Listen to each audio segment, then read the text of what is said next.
नमस्कार, आप सभी का स्वागत है सांची किरण न्यूज में। बीएचईएल भोपाल यूनिट के कार्यपालक निदेशक विनय निगम ने एक पत्रकार वार्ता में जानकारी दी कि भेल कारखाने का जो लक्ष्य था पिछले वर्ष के मुकाबले इस वर्ष 200 करोड़ से ज्यादा हुआ है, जिसमें 68.5% की बढ़ोतरी की गई है। बीएचईएल कंपनी को हाल ही में वंदे भारत रेलगाड़ी के लिए ऑर्डर मिले हैं, जिसमें 3 इकाइयां भोपाल, झांसी और बेंगलुरु काम करेंगे। वहीं भेल क्षेत्र के अंतर्गत आने वाली कई झुग्गी झोपड़ियों रहवासियों के द्वारा बिजली चोरी की जाती है, जिसको लेकर कार्यपालक निदेशक ने कहा कि लगभग साल के 10 करोड़ लोड का बीएचईएल को खर्चा आता है, जिसको लेकर राज्य शासन से बात चल रही है ताकि मीटर लगाकर विद्युत प्रदाय किया जाए। वहीं भेल क्षेत्र में कर्मचारियों के लिए नए आवास निर्माण को लेकर उन्होंने कहा कि जो पुराने मकान हैं, वर्ष 1960 में निर्माण किए गए थे, जिनकी हालत खस्ता हो चुकी है, लेकिन जो नए कार्यरत कर्मचारी आते हैं वह शॉर्ट टर्म के लिए उन मकानों में आते हैं और चले जाते हैं, इसलिए नए मकान निर्माण की अभी ऐसी कोई योजना नहीं है। सर, पिछले सालों के मुकाबले इस बार उत्पादन ज़्यादा बढ़ा हुआ है। इस बार उत्पादन करीब 200 करोड़ के आसपास ऊपर हुआ है और प्रॉफिटेबिलिटी भी 68.5 करोड़ है, जो कि पिछली बार -34 लॉस था। तो इस बार 68.5 की प्रॉफिटेबिलिटी बढ़ी है। वंदे भारत के लिए भी ऑर्डर मिले वंदे भारत के लिए ऑर्डर मिले, जिसमें बीएचईएल की 3 इकाइयाँ काम करेंगी, भोपाल, झांसी और बेंगलोर। न्यूक्लियर पावर प्लांट के लिए बीएचईएल कितना तैयार है?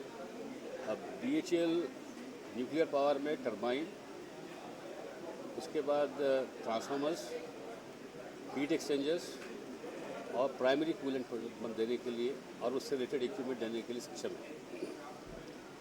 सर, प्रॉफिट कितने हुए?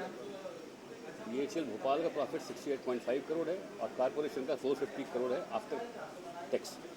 तो हम लोग जो हमारा सोलर प्लांट लगा है, लेकिन लॉसेस हमको हैं करीब कितना में हमको एमपी गवर्नमेंट सर मदद नहीं कर रही है?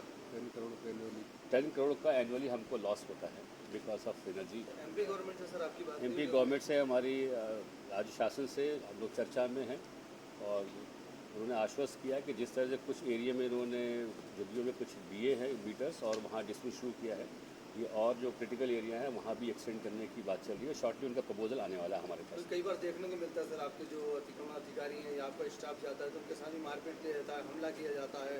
वो लोग अतिक्रमण भी करते हैं ज़मीन के ऊपर, बिजली भी मुफ्त में लेते हैं, पानी भी लेते हैं। तो उसके लिए क्या योजना कभी भविष्य में बनाने की प्लान करेगी आपने? हम लोग राज्य शासन से इस बारे में लगातार एंगेज हैं और हम लोग हमें उम्मीद है कि राज्य शासन हमको, लोकल एडमिनिस्ट्रेशन हमको सपोर्ट करेगा और बातचीत से ही हम लोग इसको सॉल्यूशन निकाल लेंगे। सर, बीएचईएल के जो एम्प्लॉइज हैं और मकान जो है वो टूटते जा रहा है, खाली होता है, क्या आने वाले समय में जो है जो बाकी बचे एम्प्लॉइज हैं उनके लिए नए मकानों का निर्माण भी किया जाएगा? देखिए, अभी जिस हिसाब से ऑक्यूपेंसी मकानों की कम होती जा रही है और लोगों को इंटरेस्ट नहीं है, बस जो नए लोग अपॉइंट होकर आते हैं वही लोग शॉर्ट टर्म रहते हैं और उसके बाद निकल जाते हैं। और दूसरा, हमारे जो अभी जो मकान हैं वो सन 58-60 के बने हुए हैं और उनकी जो स्थिति है वो भी बहुत अच्छी नहीं है। तो अभी हाउसिंग के ऊपर अगर नया रिक्रूटमेंट अगर हुआ फ्यूचर में तब शायद हाउसिंग के ऊपर सोचे, लेकिन अभी ऐसा कोई प्लान नहीं है। नहीं, हमारा मेट्रो में हम लोगों का कंट्रीब्यूशन नहीं है। उस फील्ड में पहले हम लोगों ने पास में हमने कोलैबोरेशन किया था कावासाकी के साथ में, और उसके बाद उसमें कावासाकी की कंडीशन थी कि जो जापान के फंडेड प्रोजेक्ट्स होंगे उसमें वो पार्टिसिपेट करेंगे। बीच में वो लोग अपने जापान में अपने ओलंपिक से बिजी हो गए और फिर उन्होंने यहाँ पर उनके रेट्स जो और सप्लायर्स हैं उनसे कॉम्पिटिटिव नहीं है, इसलिए उसमें हम लोग आगे नहीं बढ़ पाए।